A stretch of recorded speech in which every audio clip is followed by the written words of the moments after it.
এই ভণ্ড নবী দাবিদার গু খাইয়া মরছে। কি খাইয়া মরছে? তো এখন এটার তো উঠান লাগবে। কে উঠাবে? মেথর ভাইরা দলে দলে আসছে, রশি টসি নিয়ে এটারে উঠাইয়া ধরবে, আবার থপাস করে পড়ে। এরকম গুয়ের টাঙ্কিতে গু খাইতে খাইতে মরছে। নবীরা পবিত্র, নবীরা যেই জায়গায় মারা যায় ওই জায়গাটাও পবিত্র, কিন্তু এটা মরছে কই?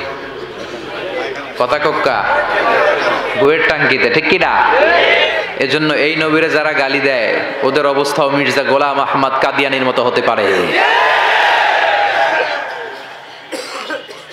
আল্লাহ বলেন ইন্না শানিয়াকা হুয়াল আবতার। ও নবী, যারা আপনারা নির্বংশ বলে ওরাই নির্বংশ। বিশ্ব নবীরে ওরা গালি দিত কবি বলে, কবি গালি দিত, গণক বলে গালি দিত, পাগল বলে, আর গালি দিত আবতার বলে। আবতার মানে লেস কাটা।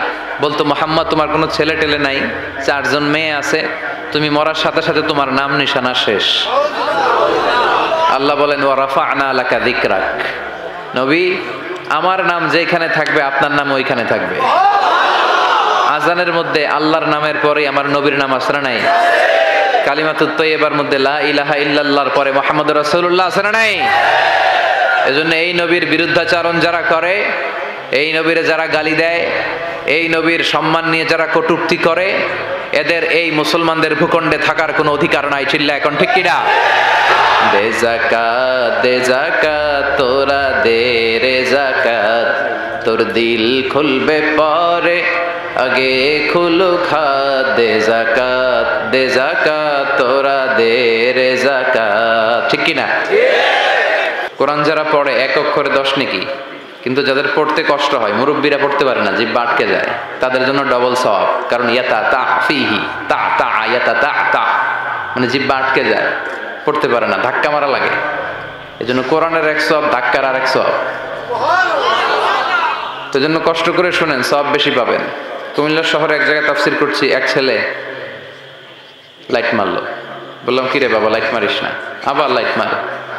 আবার আমি বললাম এই বেয়াদব, এতটুকুই বলছি। তারপরে আমি তো তাফসির করে চলে আসছি।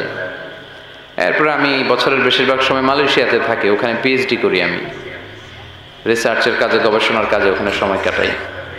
তো ওই ছোট ছেলেটার বড় ভাই নাকি আমারে খুঁজতেছে, খুঁজতে খুঁজতে আমি তো নাই, পাইছে আমার সেক্রেটারিরে। তো আল্লাহর কি লীলা জানি না, আমার সেক্রেটারিরে ধরছে, ধরে কান্নাকাটি, কয় হুজুরউদ্দিন বেয়াদব বলার পর থেকে আমার ভাইটা বোবা হয়ে গেছে, কথা বলতে পারে না। তো আমি চাই নাই ওর কোনো ক্ষতি হোক, কিন্তু 1 বার 2 বার 3 বার যখন মেরেছে তখন আমি একটা বিশেষ হালাতে ছিলাম। আমরা যখন কথা বলি এর আগে থাকি একরকম, কিন্তু যখন আলোচনায় ঢুকে যাই তখন হয়ে যায় আরেক রকম, কারণ তখন আমি বলি না, আমাদের দিয়ে বলায় কে? তো এটা তো কোরআনের মাজলিস। তো ওই অবস্থায় আমি একটু রেগে বলে ফেলছিলাম বেয়াদব। এখন ওর মুখ দিয়ে কথা বেরোয় না, সে কান্নাকাটি, হুজুর যেন মাফ করে দেয়। আমি তো ওই সময় মাফ করে দিচ্ছি, ওই ছেলের প্রতি আমার কোনো ক্ষোভ নাই। তো এজন্য কোরআনের মাজলিসে আমরা অনেক সময় বুঝি না, মনে করি আমাদের এলাকায় ঈদগাহ, হাই স্কুল মাঠ, কি হবে, লাফালাফি, চিৎকার চেঁচামেচি করি, কিন্তু না, আপনি নিজেও জানবেন না আপনার কোন দিক দিয়ে ক্ষতি হয়ে যাবে। আর এখানকার আদব যদি রক্ষা করেন, আপনার জীবন কখন যে উজালা হয়ে যাবে আপনি টেরই পাবেন না। এজন্য ঘুষ খাওয়াও যাবে না, দেওয়াও যাবে না। কিন্তু বাংলাদেশে ঘুষ আছে না নাই? এই ঘুষ বন্ধ হোক আমরা চাই কি চাই না? দুর্নীতি দমন কমিশন আরো শক্ত হওয়া উচিত, মাননীয় প্রধানমন্ত্রীর আরো শক্ত হওয়া উচিত। আমরা চাই দুর্নীতিমুক্ত বাংলাদেশ। এই লাল সবুজের পতাকা আমরা পেয়েছি আমাদের মুক্তিযোদ্ধা ভাইদের ত্যাগ বিসর্জনের মাধ্যমে, যারা না খেয়ে না পড়ে শীতে গরমে 9টা মাস যুদ্ধ করে এই দেশটাকে স্বাধীন করেছে, দুর্নীতিবাজদের হাতে উঠিয়ে দেওয়ার জন্য নয়। তারা স্বাধীন করেছিল যাতে এই দেশটা একটা সমৃদ্ধশালী দেশ হয়, একটা উন্নত দেশ হয়, ডেভেলপড কান্ট্রিগুলোর একটা হয়, যাতে সম্মান নিয়ে আমরা মাথা উঁচু করে দাঁড়াতে পারি। এজন্য জনপ্রতিনিধি যারা আছেন, এই দেশকে এগিয়ে নেওয়ার জন্য আপনার কাঁধে আল্লাহ অনেক বড় আমানত দিয়েছে। যিনি চেয়ারম্যান, ইউনিয়ন পরিষদটা তার কাঁধে উপর আল্লাহর দেয়া আমানত। যিনি MP, member of the parliament, তার আমানতটা আরো বড় যাবে। পুরো জমিনে কাঁপাকাঁপি শুরু হয়ে যাবে, আর্থকোয়েক, ভূকম্পন, ল্যান্ডস্লাইড, ভূমিধস, সাগরের পানিতে দাউ দাউ করে আগুন জ্বলবে, মানুষগুলো বিক্ষিপ্ত পতঙ্গের মতো নিক্ষিপ্ত হবে। সেদিনটার নাম কিয়ামতের দিন। কোন দিন? বিশ্বনবী বলেন, আল কারিআতু মাল কারিআতু ওয়া মা আদরাকা মাল কারিআ। আবার মক্কাবাসীদের শোনালেন, ইযা জুলজিলাতিল আরদু জিলজালাহা ওয়া আখরাজাতিল আরদু আসকালাহা। সেদিন পৃথিবীতে ভাইব্রেশন হবে, প্রকম্পন হবে, জমিনের ভেতরের যত খনিজ পদার্থ আছে জমিন এটা বের করে দিবে। মানুষগুলো ছিটকে পড়বে, পাহাড়গুলো ভেঙে দুমড়ে মুচড়ে মানুষের উপরে পড়বে, পুরো পৃথিবীটা ম্যাসাকার হয়ে যাবে। ওই দিনটার নাম কিয়ামতের দিন। কিসের দিন? বারবার মাক্কি জীবনে বিশ্বনবী যখন কিয়ামতের আয়াতগুলো প্রচার করতে লাগলেন, কাফির মুশরিকরা ভয় পেতে লাগলো। তারা বলল, এই মুহাম্মদের তো কোনোদিন মিথ্যা কথা বলতে শুনি নাই। তারাই বিশ্বনবীর নাম দিয়েছে আস-সাদিক আল আমিন, সত্যবাদী। ওয়ালাকিন্না আকসারান নাসি লা ইউমিনুন। এই কিয়ামত হবেই, তবে অনেকেই বিশ্বাস করে না। তাহলে প্রথমে পাইলাম কিয়ামত হবে, এটা সুনিশ্চিত। 2 নম্বরে পাইলাম কবে হবে এটা জানে শুধু একজন, তিনি কে? 3 নম্বরে পাইলাম এটা বিশ্বনবীও জানে না কবে হবে।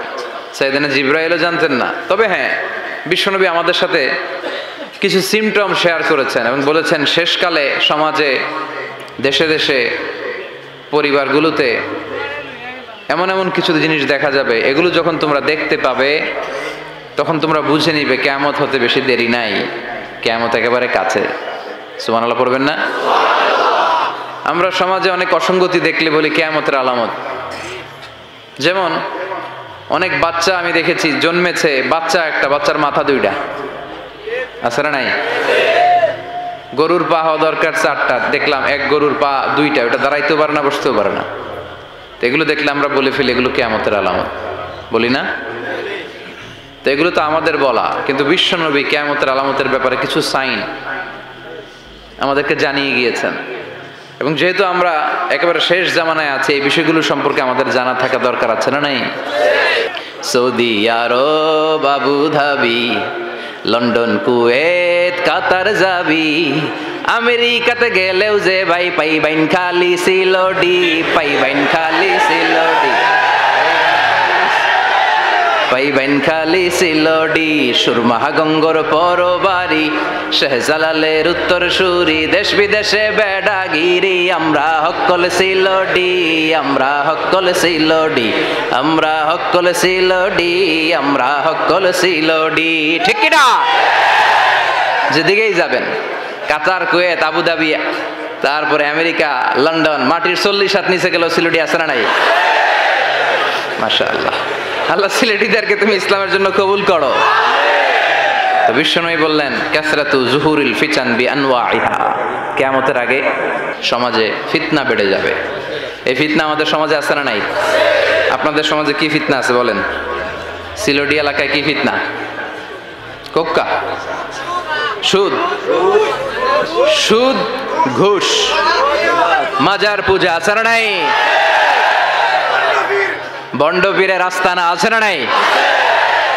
আর কি আছে? মাতুক্কা, মাদক, ইয়াবা, গাজা, খাজা, ফেন্সিডিল, ম্যারিজুয়ানা আছে না নাই? আর যৌতুক, হ্যাঁ? যৌতুক খাননি আপনারা? হ্যাঁ? হায় হায় হায়। আর কি আছে ফিতনা? ইফটিজিং, ইতা কইরো না, ইতা বালা না, ইতা সারি দাও কি? ইফটিজিং করা যাবে? আর আছে? হ্যাঁ? আহা, এই গীবত, একজনের কথা আরেকজনের কাছে লাগায়, ওর কথা এর কাছে লাগায়, লাগায় ঠেলা ঠেলি আছে না নাই? আল্লাহ ফিতনা থেকে বাঁচাও। দেখেন বিশ্বনবী কিয়ামতের আলামতের ব্যাপারে যা যা বললেন তার সব আমাদের সমাজে পাওয়া যায়। ফ্যামিলিতে ফিতনা, সমাজে ফিতনা, রাষ্ট্রীয় ফিতনা, নারী ঘটিত ফিতনা আছে না নাই? গার্লফ্রেন্ড বয়ফ্রেন্ড আছে না নাই? রাজনগরে আছে? আবার কইতাছে আছে। কি খুশি! এগুলো ফিতনা যুবক ভাইরা, এগুলো করো না। আর মুরব্বীদের বলবো বিয়েটারে সহজ করে দেন। এই গার্লফ্রেন্ড বয়ফ্রেন্ড ইফটিজিং ভালোবাসা এগুলো কমে যাবে। হারাম ভালোবাসাকে ইসলাম সাপোর্ট করে না। ইসলাম সাপোর্ট করে বিয়ের পরের ভালোবাসা। বিয়ের পরে তোমার বউরে লাইয়া কক্সবাজার যাওকা, গরুক্কা খাউক্কা, কোনো সমস্যা? দেখেন, স্ত্রীর হাতের সাথে আপনার হাত মিলালে 2 হাতের সগীরা গুনাহ মাফ করে দিবে কে? স্ত্রীর চেহারার দিকে ভালোবাসার নজরে তাকান, সওয়াব আছে না নাই? স্ত্রীকে যদি ফুল কিনে দেন, সওয়াব আছে না নাই? স্ত্রীকে যদি গান শোনান,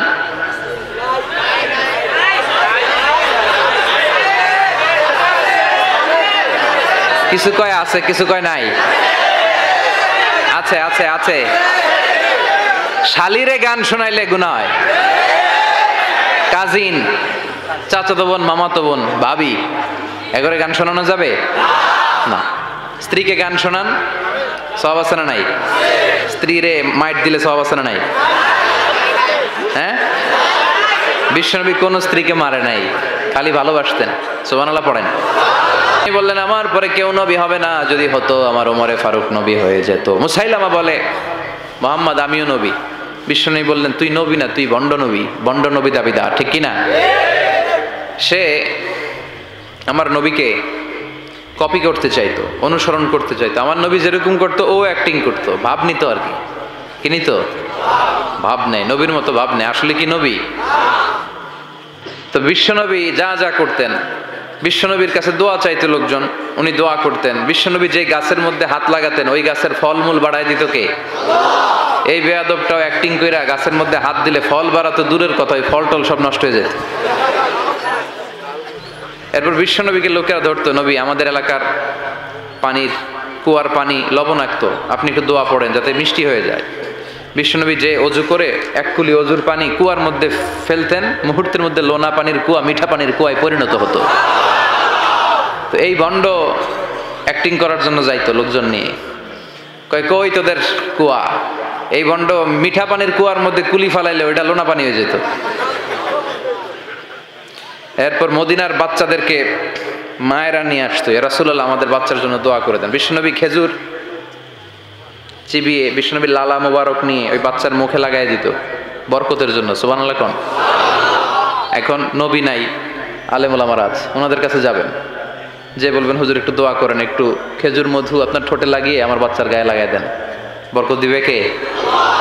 তো সেও এরকম খেজুর মুখে লাগায়, যেই বাচ্চার মুখে লাগাইতো ওই বাচ্চার মুখ দিয়ে আওয়াজই বেরিত না। বোবা। বিশ্বনবীর হাত যেই বাচ্চাদের মাথায় লেগেছে ওই বাচ্চাদের মাথায় চুল বাড়িয়ে দিত কে? তাড়াতাড়ি চুল গজাতো। আর সে যে বাচ্চাদের মাথায় হাত দিত ওই বাচ্চার মাথা আজীবন থাকতো টাক মাথা। ওষুধের রিয়েকশন করতো, ঠিক কিনা? তো এভাবে অনেক ভণ্ড নবী দাবিদার বেরিয়েছে। সর্বশেষ যার নাম আমরা চিনি মির্জা গোলাম আহমদ কাদিয়ানি, ইন্ডিয়ার পাঞ্জাব এলাকায়। সে প্রথমে দাবি করছে আমি শেষ নবী, নাউজুবিল্লাহ পড়েন। এরপরে দাবি করছে আমি ইমাম মাহাদি, নাউজুবিল্লাহ পড়েন। এরপরে দাবি করছে আমি ঈসা আল মাসিহ। তো এই বদমাইশটা শেষ নবী দাবি করার কারণে আল্লাহ এটার মৃত্যু দিছে টয়লেটের ভিতরে। কোথায়? পায়খানার ল্যাট্রিন ভাঙ্গা এটা গোডাউনের ভিতরে পড়ছে, যেটার মধ্যে শত শত বছরের ঐতিহাসিক গুমুত, একেবারে পেশাব পায়খানা ঠাসা। ও খাইতে খাইতে পেটটা এত বড় হয়েছে আর খাইতে পারে না। কি খায়? নবী করে আল্লাহ রিজিক দেয়। নবীরা কবরে জীবিত, জানেন? আল আম্বিয়া ও আহিয়াউন ফি কুবুরিহিম ইউরযাকুন। নবীরা কবরে জীবিত, তাদেরকে রিজিক দেয়া হয়। তবে কেমন জীবিত এটা আমরা জানি না, এই ধরনটা জানে কে? আমি যেরকম জীবিত এরকম না, ওনার আলামুল বারজাখে যে স্ট্যাটাস মর্যাদা হওয়া দরকার ওইভাবে আল্লাহ জীবিত রাখেন। এবং ইন্নাল্লাহ হাররামা আলাল আরদি আন তাকুলা আজসাদ আল আম্বিয়া, নবীদের দেহ খাওয়া আল্লাহ মাটির জন্য হারাম করে দিয়েছে। নবী এবং শাহিদ এদের গায়ের গোশত পচে না। সুবহানাল্লাহ পড়েন। নালা ডোবা ক্ষেত খামার অনেক জায়গায় দেখা যায় হাত বাঁধা পা বাঁধা, 3 দিন 4 দিন পরে লাশ ভেসে উঠেছে, আছে না নাই? এই যে অন্যায়ভাবে বিচার বহির্ভূত হত্যা, এগুলোর বিচার আছে না নাই? কিয়ামতের দিন দুইটা বিচার আল্লাহ করবে।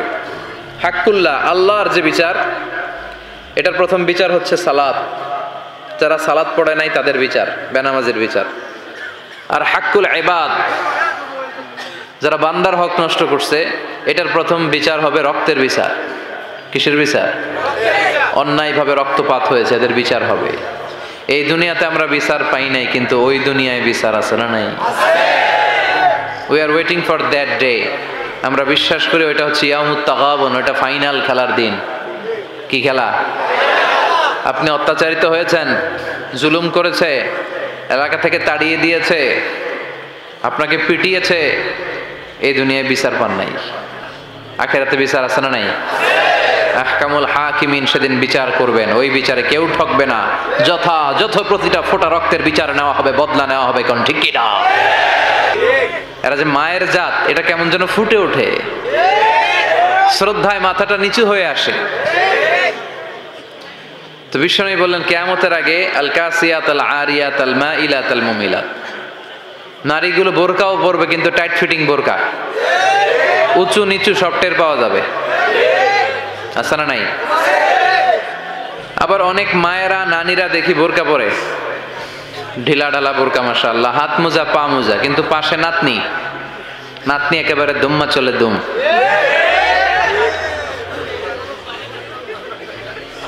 নাতনির বুকে ওড়না নাই, গলায় ওড়না। আছে না নাই? টাইট ফিটিং জামা, যেখান দিয়া যায় সবাই তাকায় থাকে।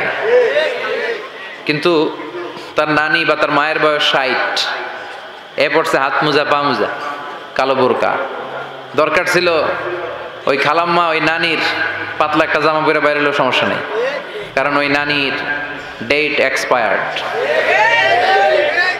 কেউ তাকাবে নানির দিকে? নানি আইলো না গেল আমগো কি কথা কন? যুবকরা তো ফিতনায় পড়ে যায় সুন্দরী ললনাদেরকে দেখে, ডাগর ডাগর চোখ, সুন্দরী অনন্যা সুস্নিগ্ধা, অপসরী অনুসূয়া প্রিয়ংবদা, সুহাসিনী সুকেশিনী সুভাষিনী, অসূর্যম পশ্চা, বকটা পাইটটা যায়। আছে না নাই? এটা একটা জেনেটিক্যাল বিষয়। সুন্দরী নারী হেঁটে যাবে, পুরুষরা অ্যাট্রাক্টেড হবে। এজন্যই নারীদের সম্মানকে বাড়ানোর জন্য, সেফটি মেজারমেন্টের জন্য আল্লাহ হেজাবকে ফরজ করেছেন। আমার বোনেরা, আমার মায়েরা, যাদের কানে আমার মাইকের আওয়াজ যায়, খেয়াল রাখবেন, হেজাব আপনার অধিকার, হেজাব আপনার, হেজাব আপনার অহংকার, হেজাব আপনার আভিজাত্যের প্রতীক, হেজাব আপনার রুচিশীলতার প্রতীক। আপনি কোন ফ্যামিলির মেয়ে, আপনার আব্বা আম্মা কেমন, আপনার রুচিটা কেমন, আপনার ড্রেস দেখেই টের পাওয়া যায়। জোরে কোন ঠিক কিনা? কিন্তু কি ভয়ঙ্কর পোশাক এখন বেরোইছে, রাস্তাঘাটে দেখি, মশারির চেয়েও পাতলা। আছে না নাই? কয়েকটা নাম বলেন। পাখি ড্রেস, কিরণমালা, কটকটি, কটকটি, হ্যাঁ। তো এই যে এই অনেকগুলো আমি চিনিও না, নতুন আসছে হয়তো। আমি যদ্দূর জানি একটা পোশাক দিয়েও একটা নারীর হেজাব পর্দা পরিপূর্ণভাবে হয় না। যেরকম ঠিক কিনা? বিশ্বনবী বললেন এদের উপদ্রব বেড়ে যাবে রাস্তাঘাটে। লা ইয়াদখুলনাল জান্নাতা ওয়া লা ইয়াজিদনা রিহাহা, তারা জান্নাতে তো ঢুকবেই না, জান্নাতের ঘ্রাণও এদের নাকে লাগবে না। আর 500 বছরের দূরের রাস্তা থেকে জান্নাতের ঘ্রাণ নাকে এসে ধাক্কা দেয়। এখান থেকে জান্নাতে পৌঁছতে আরো 500 বছরের রাস্তা, এত দূরে থাকতেই জান্নাতের সুঘ্রাণ এসে নাকে লাগবে। তারপরেও নাকি এরা জান্নাতের সুঘ্রাণ পাবে না। আমার মায়েরা বোনেরা, আপনারা হেজাব করেন, আপনাদের সম্মান বাড়ায় দিবে কে?